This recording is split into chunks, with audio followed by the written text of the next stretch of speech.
Coaching centre Nayanagar के YouTube channel पर आप तमाम विद्यार्थियों का हार्दिक स्वागत अभिनंदन है। आज हम 10th क्लास के साइंस सब्जेक्ट के वेरी इम्पोर्टेंट ऑब्जेक्टिव क्वेश्चन कराएंगे। आप तमाम बच्चे इस पूरे वीडियो को गौर से देखेंगे और अपना ज्ञान को बढ़ाएंगे।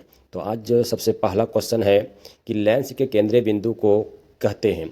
तो लेंस के जो केंद्रीय बिंदु है उसको हम लोग प्रकाशीय केंद्र के नाम से जानते हैं। दूसरा क्वेश्चन है वाहनों के साइड मिरर में किस दर्पण का उपयोग किया जाता है। तो वाहनों में जो साइड मिरर के रूप में इस्तेमाल किया जाता है वो उत्तल लेंस होते हैं और हेडलाइट में जिस दर्पण का उपयोग किया जाता है उसको कहते हैं अवतल दर्पण। अगला क्वेश्चन है किसी रासायनिक दूत कहते हैं, किसे रासायनिक दूत कहते हैं। तो हार्मोन को रासायनिक दूत कहा जाता है। अगला क्वेश्चन है किसी दृष्टि दोष के निवारण के लिए अवतल लेंस का प्रयोग किया जाता है। तो निकट दृष्टि दोष के लिए अवतल दर्पण का उपयोग किया जाता है। अगला क्वेश्चन है कि एक विद्युत यूनिट बराबर होते हैं। तो एक विद्युत यूनिट बराबर होते हैं 1 किलोवाट घंटा के बराबर। अगला क्वेश्चन है बायोगैस का उत्पाद होता है। तो बायोगैस का उत्पाद गोबर से होता है और मलमूत्र से भी होता है। अगला क्वेश्चन है 7वां नंबर कह रहा है कि किसी लेंस द्वारा उत्पन्न आवर्धन का एसआई मात्रक क्या है। तो लेंस का आवर्धन का मात्रक कुछ भी नहीं होता, यानी मात्रक का विहीन होता है।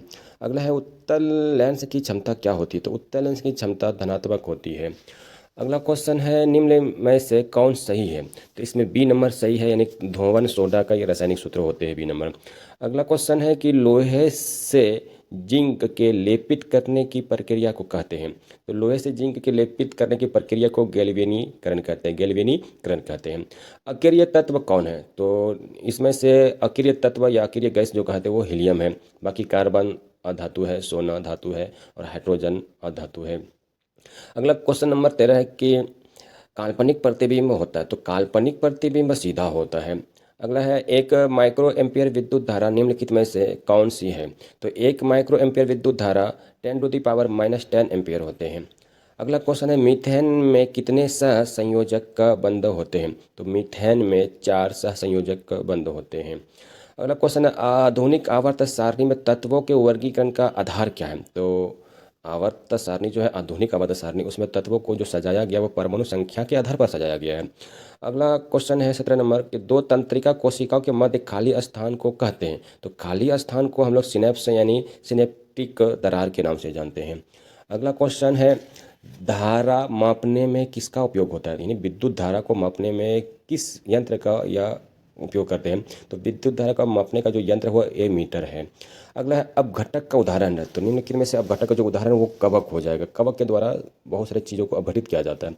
नेक्स्ट क्वेश्चन है 20 नंबर विद्युत धारा उत्पन्न करने के युक्ति को कहते हैं। तो जनित्र कहते हैं। जनित्र के माध्यम से विद्युत धारा उत्पन्न की जा सकती है।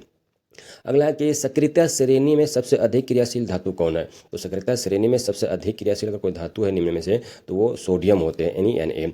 एक पीएम यानी पिकोमीटर बराबर होता है 10⁻⁻12 मीटर। अगला 23 नंबर क्वेश्चन है निम्नलिखित में नर युग्मक कौन है। तो नर युग्मक कह रहा है, तो नर युग्मक को हम लोग शुक्राणु कहते हैं जो वृषण के अंदर होते हैं, और मादा अंडाशय में अंडाणु होते हैं। अगला क्वेश्चन है जिब्रेलिन है। तो जिब्रेलिन एक प्रकार के हार्मोन होते हैं। अगला क्वेश्चन है पत्तियों का मुरझाना किस हार्मोन के कारण होता है। तो पत्तियों का जो मुरझाना होता है वह एब्सेसिक अम्ल के कारण होते हैं जो कि पादप हार्मोन होते हैं। अगला है 26 नंबर क्वेश्चन अलैंगिक जनन मुकुलन द्वारा आता है। तो अलैंगिक जनन मुकुलन द्वारा ईस्ट में होता है और मुकुलन के द्वारा भी हाइड्रा में भी होते हैं। अगला क्वेश्चन है हजामत के लिए किस दर्पण का उपयोग होता है। हजामत यानी सैलून में जो दर्पण इस्तेमाल किया जाता है वो कौन सा दर्पण इस्तेमाल किया जाता है। तो अवतल दर्पण का उपयोग सैलून में किया जाता है बाल बनाने के लिए। घरों में विद्युत से दुर्घटना किसके कारण होता है। तो घरों में जो विद्युत से दुर्घटना होना यानी आग लगना शॉर्ट सर्किट के वजह से होता है।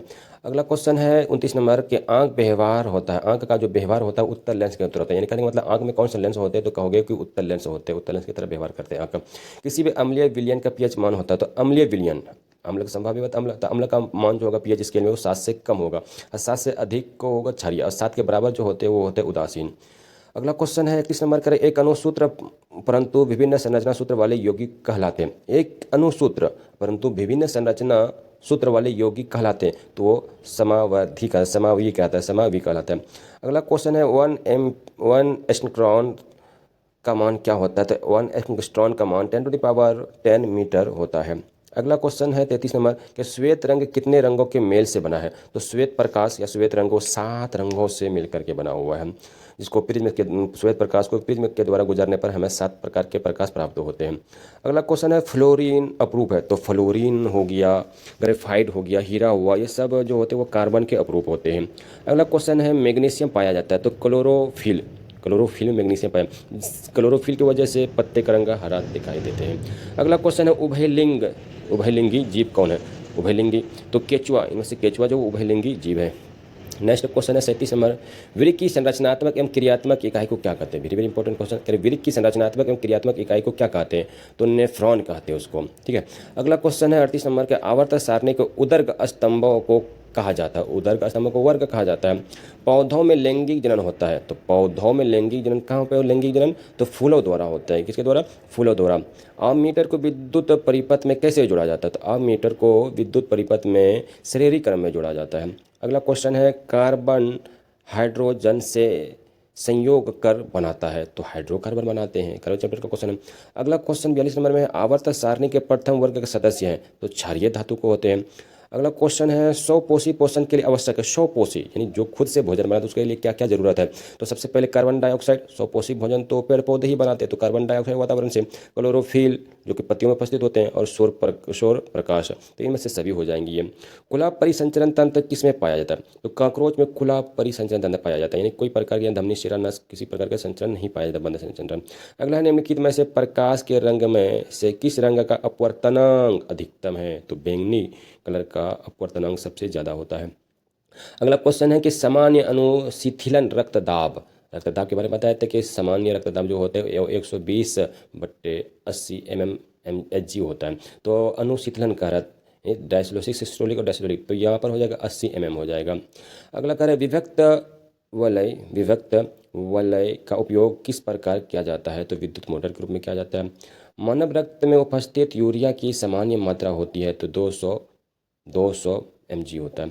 अगला है पौधों के वायवीय भागों से जल के निष्कर्षण की क्रिया कहलाती है। तो वाष्पोत्सर्जन कहलाती है।